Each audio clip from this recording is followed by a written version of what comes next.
Yon mga masters, bali 8 videos, araw-araw tuwing umaga na po tayo mag-a-upload. Maraming salamat sa mga solid kong masters dyan na patuloy pa rin na sumusuporta sa aking mga ina-upload na kwento o videos. At sa mga hindi nag-skip, maraming salamat po sa inyong lahat. At mag-iingat po kayo palagi and God bless. Magandang gabi mga masters, bali ngayon po ay 8 videos po ma-upload ko po sa aking YouTube channel. Tama nga mga masters, 8 videos nga po ma-upload ko. Yon, what's up mga masters? Nandito na naman tayo sa panibagong araw, panibagong kabanata na naman ang pagsasama-samahan natin ngayon guys.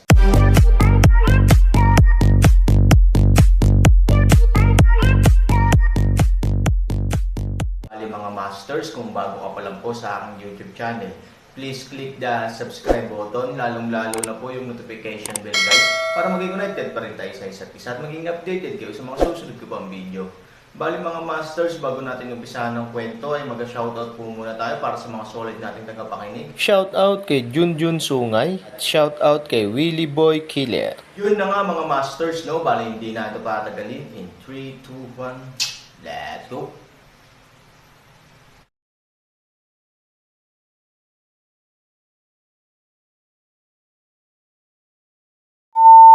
Ano ang kinuha ng Aaron mula sa libingan? Paano ito naging napakalakas? Pagkatapos ng lahat, kahit na si Wang Janzi mismo ay hindi kailanman maaaring makubkob ng iba sa hindi nababantayang sitwasyong ito, ngunit siya ay buhay pa rin. Habang iniisip niya ito, mas gusto niyang patayin ang Aaron at bawiin ang dapat ay sa kanya. Panginoon, ano ang gagawin namin? Kakaiba talaga ang batang ito. Halimaw lang siya. Sa isang tabi, pinagpapawisan ng isang senior executive, at puno ng takot ang mga mata ng buong tao. Natatakot siya sa malakas na katawan ni Aaron. Silang lahat ay mga Panginoon sa mga Panginoon. Karamihan sa mga tao sa mundo ay hindi makagalaw sa ilalim ng kanilang mga kamay. Ngunit ngayon, 12-dosenang sa kanila ang hindi malulutas ang problema. Ito ay hindi lamang isang insulto sa Shagwoga, ngunit isang mahusay na pagkabigla sa puso. Kung hindi papatay ang lalaking ito, magkakaroon ng walang katapusang gulo. Sabi naman ng isa, kung ang Aaron ay hindi nakulong ng magic flag, sa sandaling normal, natatakot ako na ito na ang katapusan ng grupong ito ng mga tao. Huminga ng malamig si Wang Wanzi, hindi ako naniniwala na ang batang ito ay gawa sa bakal. Kahit na siya, kailangan kong gumawa ng butas sa bakal. Lahat kayo ay sumunod sa aking mga utos at tawagan ako sa inyong likuran. Panipi, yes. People listen to the order, led by Wang Janzi, aim at Aaron back somewhere, directly a random hit. And Ye Gocheng said a few words beside Wang Janzi after Wang Janzi nodded. Ye Gocheng ay tahimik na umalis sa team kasama ang libo-libo ng mga tropa at dumiretso sa Nile Istmo. Sa panahong ito ng Nile Istmo, ang buong tauhan, ayon sa kahulugan ng Aaron, ay nagbabantay sa espiritu at nagsasagawa ng kabanalan, nang walang kaunting pag-iingat. Miss, Aaron ay nakulong ng bandila ng demonyo. Ngayon hindi siya makagalaw. Gusto mo bang tulungan siya ng kanyang mga nasasakupan? Si Nothingness ay nakatira sa kabundukan, sa isang mataas na lugar. Ilang katulong ang marahan na humawak ng puting Yao green scarf, Fan Roundling, isang napakagandang higanteng kahoy na upuan sa harapan nila, tulad ng isang maliit na palasyo. Ang payat at misteryosong poster ni Lu Ruoxen ay dahan-daang namamalagi sa tabi nito, si Chimeng ay magalang na humihingi ng mga tagubilin kay Lukong ang core surface kung nagyelo, tahimik na nakatingin sa malayo, si Wang Janzi at iba pa, ang mga labi ng Jade ay malumanay na nakabukas. Di ba sabi mo gusto mong tumulong sa Aaron?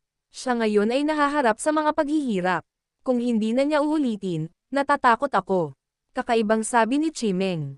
Higit sa isang beses, hiniling ni Lu Ruoxen kay Chimeng na tulungan si Aaron, ngunit hindi niya alam kung bakit. Sa kritikal na sandaling ito, si Lu biglang nagpasya si Ruoxen na huwag tumulong, na ikanalito ni Chimeng. Bagamat gusto niyang mamatay ng maaga si Aaron, mas naguguluhan siya sa pag-uugali ni Lu. Ruoxen, tuldok panipi, nang marinig ito, mabilis na ibinaba ni Chimeng ang kanyang ulo sa takot. Gusto kong tulungan ang Aaron, dahil ang Aaron, isang potensyal na stock, ay sulit na tulungan. Siya ay may kakayahang guluhin ang kaayusan ng 8-party world. At saka, Ang 8-party world ay masyadong magulo at namamaga. Panahon na para magbago. Pero hindi ako tumulong dahil nirerespeto ko siya, walang malasakit na paraan ni Luruaxen. Respeto. Kumunat ang noo ni Chimeng. Baka ikaw o ibang taong nakulong sa bandila. Tutulong si Miss Ben, pero iba ang Aaron. Paanong ang isang lalaking tinitingala talaga ni Miss Ben ay isang pangkaraniwang tao? Bagamat malakas ang Sky Magic Flag, naniniwala ako kay Han. Mas malakas ang Aaron, Luruoxin daw. Si Chimeng ay nakadikit ang kanyang mga ngipin. Makikita na ang Aaron ay may mataas na posisyon sa puso ni Luruaxen. Kahit siya, na palaging mataas ang tingin sa sarili, ay handang igalang siya. Miss, baka hindi kasing lakas ng iniisip mo ang Aaron. Kinagat ni Chimeng ang kanyang mga ngipin. Biglang hindi gumalaw si Luruaxen, pero sinampal niya si Chimeng sa mukha. Nanliit ang malamig na mga mata ni Luruaxen, tinatanong mo ba ang mga mata ni Miss Ben? I dare not. Natarante si Chimeng kaya idiniin niya ang kanyang katawan ng napakababa, tiniis ang nag-aapoy na sakit sa kanyang mukha, at humingi ng awa sa mahinang boses, nag-aalala lang ako, Gate. Kung si Han Sancheniyi ay may maikli at mahabang buhay at hindi matupad ang inaasahan ng dalaga, masisira nito ang dakilang plano ng dalaga. Nang marinig ito ni Luruaxen, medyo gumanda siya, kung gusto niyang maging uri ng tao na gusto ni Miss Ben, tiyak na tatanggap siya ng mas mahihirap na hamon. Kung hindi man lang niya masira ang Sky Magic Banner, paano niya maging ang pagkakaroon ng rurok? Oo, tumanggaw si Chimeng, ngunit hindi siya kumbinsido. Sa oras na ito, nakatayo pa rin ang Aaron sa banner, ngunit dahil wala siyang lakas, hindi niya maiwasang bahagyang manginig. Alam ni Aaron na ang kanyang pisikal na lakas ay ganap na naubos.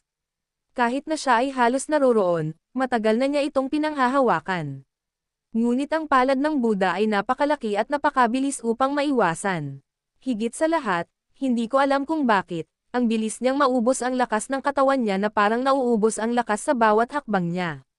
Ito ay talagang hindi kapanipaniwala. Bagamat hindi kasing lakas ng baka si Han Sanchen, matipuno pa rin siya. Bukod dito, mayroon siyang gininto ang pagpapala sa katawan, na higit na mas mahusay kaysa sa karamihan ng mga tao. Kakaiba na mayroon siyang sobrang pisikal na pagsusumikap. Huwag ka nang magpumiglas pa. Isa ka lang nunal na langgam sa harap namin. Ang lahat ay simula at wakas. Kapag natapos mo na ang iyong kapalaran, ang iyong buhay ay matatapos. Nakangiting sabi ng demonyong Buddha. Si Aaron ay nagdikit ng ngipin at walang sinabing, haha, may puhunan ka pa bang lumaban? Kahit parang pulbos lang ang pinagmamalaki mong palakol na pango sa harap nitong upuan, ano ang iyong munting mortal na katawan? Kung gagawin mo ito, mamamatay ka ng malungkot. Gayunpaman, sa awa ng aking Buddha, bibigyan kita ng huling pagkakataon, at gagawin mo ang gusto mo. Ay lalaan mo ang iyong sarili sa Budismo kasama ko. Nang matapos ang demonyong Buddha, bahagyang kumalat ang liwanag ng Buddha, tulad ng pangkalahatang liwanag ng aking Buddha. Ngunit ang mga salitang pango, palakol at pamaypay ay umalangaw-ngaw sa mga tainga ni Aaron, sino ang magsasanay ng Budismo sa iyo? Hindi pa ako patay. Kung mayroon kang anumang bagay, pumunta ka lang. Si Aaron ay nagbigay ng isang malungkot na ngiti, ngunit ang kanyang mga mata ay matatag, kay abangan ang demonyong Buddha ay galit na sinabi, sa ilalim ng kamay ni Vajra Buddha, tiyak na mamamatay ka. Isang patay na echo lang ang naramdaman ni Aaron sa kanyang mga tainga. Sa sumunod na segundo, muling tumama ang palad ng Giant Buddha. Aaron mo anak ng isang malamig, talagang dapat mamatay walang alinlangan. Teka, mamatay. Bakit niya idiniin ang dalawang salitang ito? Like last time, he emphasized pangoax and vermicelli. Ay, oo, siguro, yun lang. Sa pag-iisip nito, biglang gumuhit ng ngiti si Aaron sa gilid ng kanyang bibig. Nakaharap sa umaatungal na palad ng Diamante Buddha, biglang hindi gumagalaw si Aaron at bahagyang napapikit, naghihintay sa suntok ng palad ng Diamanteng Buddha. Boom! Ang isang palad ay diretso at dahan-daang dumiin patungo sa Aaron. Sa kanyang mga mata ay nakapikit, ramdam ni Aaron ang kanyang malakas na hininga na palapit ng palapit sa kanya. Kahit na malapit sa kanya, ang Aaron ay maaaring makaramdam ng dyspnea at cardiac arrest. Pero pinili pa rin ni Han na maupo at maghintay. Boom! Biglang natahimik ang lahat. Nang imulat ni Han Sanchen ang kanyang mga mata, ang palad ni Buddha ay hindi dumaikit sa kanyang katawan, lalo pa ang pagdurog sa kanyang sarili. Sa kabaligtaran, ang lahat ay tulad ng dati. Aaron smiles. Anong tinatawa-tawa mo? Malamig na umiyak ang demonyong Buddha. Natatawa ako, buhay pa ako. Aaron, stupid. Buhay ka pa dahil mabait ako at ayaw kitang patayin, ang sabi ng demonyong Buddha sa malamig na boses. Paano magiging maawain ang demonyong Buddha? Hindi naman sa hindi mo ako papatayin, hindi mo ako kayang patayin. Aaron, kailangan ko lang iikot ang kamay ni Vajra Buddha, at mamamatay ka. Ngayon lang ba hindi mo nakita ang kapangyarihan ko? Ang daan ng demonyong Buddha. Oo, kung gayon ay huwag kang maawa. Kill me. Aaron ngumiti ng kumpiyansa. Ang yabang, sa tingin mo ba ay hindi ako nangangahas? Sigaw ng demonyong Buddha. Oo, wala ka lang there. Tumawa si Aaron. Ang demonyong Buddha ay mabangis na nagmulat ng kanyang mga mata, at isang gininto ang liwanag ang bumungad sa kanyang mga mata, direktang umatake sa Aaron. Boom! Kahit na malayo siya sa Aaron, naramdaman ni Aaron ang matinding pang-aapi, na nagpapanik at nawalan ng pag-asa sa mga tao. Ito ang ganap na puwersa para sugpuin. Para saan ang lahat ng ingay na ito? Sa tingin mo ba natatakot ako sa iyo? Hindi nagmamadali si Aaron at sumisigaw ng malakas. Brush! Bang! Bigla na lang, nang uminom ng malakas si Aaron, hindi pa rin siya kumikibo. Kasabay nito, nang wala pang kalahating metro ang layo niya sa Aaron, ang gintong liwanag ay biglang bumaling sa ibang mga lugar, at pagkatapos ay sumabog sa ibang mga lugar. Ang buong lupa, masyadong, ay nanginig dahil sa pagsabog. Bakit bigla kang na-miss? Nahahabag ka na naman ba, o hindi mo man lang ako pinaglakas loob na matalo ang palaman? Nakangiting sabi ni Aaron. Ang mga mata ng demonyong Buddha ay kumislap ng kaunti nalilito, pinilit na kumalma, ang upuan na ito. Ang upuang ito ay natural dahil sa habag, dahil, ang upuang ito ay ang Buddha. Sa oras na ito, gusto mo bang ipagpatuloy ang pagpapanggap? Umiling si Aaron. Di man Buddha isang leng, pagkatapos ng isang sandali, siya malamig na boses na paraan, paano mo nakita? Mula nang paulit-ulit mong pinag-uusapan si Pangoax at ang pagkamatay ko. Aaron nanginisyan. Sa katunayan, ang Aaron ay talagang natarante ng masira ang palakol ng Pango, at hindi kalabisan na sabihing naramdaman pa ni Aaron ang tunay na takot at takot sa kamatayan noong panahong iyon. Ito ay bihira sa Aaron. Ngunit sa dagandong ng demonyong Buddha na ginawang pulbos ni Pango Palakol, nagulat si Aaron noong una, ngunit bigla niyang napagtanto na may mali. Kung ordinaryong armas, okay lang kung nabali ang palad ng Vajra Buddha niya. Ngunit paanong si Pango Palakol, ang hari ng lahat ng uri ng sandata, ay madudurog ng isang ordinaryong palad ng Buddha? Maliban kung, ang paglilinang ng demonyong Buddha ay halos hindi normal, at maaari pang pumatay kay Han ng higit sa 300 bilyong round. Ngunit mayroon bang ganoong tao sa 8 kaparangan na mundo? Hindi ito maaaring umiral. Kung meron man, ganon ba kadaling mabali ang palakol ng Pango?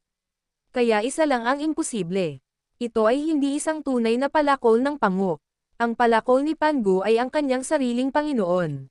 As far as Aaron is concerned, imposibleng hindi niya makuha ang tunay na palakol ni Pango, kaya isa lang ang paliwanag, ibig sabihin, puro ilusyon lang ang nandito. Ang espiritu ko ang pumasok sa isang uri ng dreamland, kaya hindi ko maramdaman ang lakas ko. Bilang karagdagan, ang demonyong Buddha ay palaging binibigyang diin ang ilang mga pangunahing salita. Biglang naramdaman ng Aaron na ito ay talagang isang uri ng psikolohikal na pahiwatig. Tila nasabi na niya sa kanyang sarili na kapag nanalo siya sa palad ng Vajra Buddha, tiyak na mamamatay siya. Sa makatuwid, ako ay pagod sa pagtakbo, at hindi nag-isip ng mabuti. Nang mapagtanto niya ito, nagpa siya si Aaron na dalhin ang kanyang palad ng Vajra. Napatunayan din ng mga katotohanan na tama ang ideya ni Aaron. Mula simula hanggang wakas, ang demonyong Buddha ay nambobola.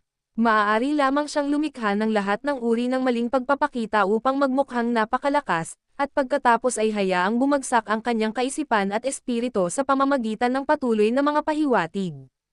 Naniniwala rin si Han Sanchen na kapag bumagsak ang kanyang espiritu, hindi na siya babalik sa kanyang katawan. Tungkol sa mabilis na pagbagsak ng kanyang pisikal na lakas, naniniwala rin si Aaron na hindi ito impluwensya ng demonyong Buddha, ngunit malamang na ang kanyang pisikal na katawan ay nawasak. Nabaluktot ang mukha ng demonyong Buddha at nakatitig sa Aaron. Lahat ng akala niya ay napakatalino, ngunit nahulaan ito ni Aaron. Ito na ang pangalawang pagkakataon. Hindi kita mapapanalo. Ang pinanggalingan, ang wakas. Panipi, ang sabi ng demonyong Buddha, magkahawak kamay, pagkatapos, ang gintong liwanag ay dim, ang buong figure ay dahan-dahan ding naglaho. Sa wakas, lahat ay bumalik sa wala, na naiwan lamang sa Aaron katao. Napakunot ng noo si Aaron. Siya ay nalilito sa huling pangungusap ng demonyong Buddha. Ano ang pangalawang pagkakataon? Parang hindi ko pa siya nakita. Paano ito naging pangalawang pagkakataon? Anong ibig niyang sabihin dun? Ngunit sa oras na ito, biglang napagtanto ni Aaron na mali ito at mabilis na umupo sa pwesto. Yun na nga mga masters, no? Bali panibagong kabanata na naman yung natapos natin ngayong gabi. Muli, maraming salamat po.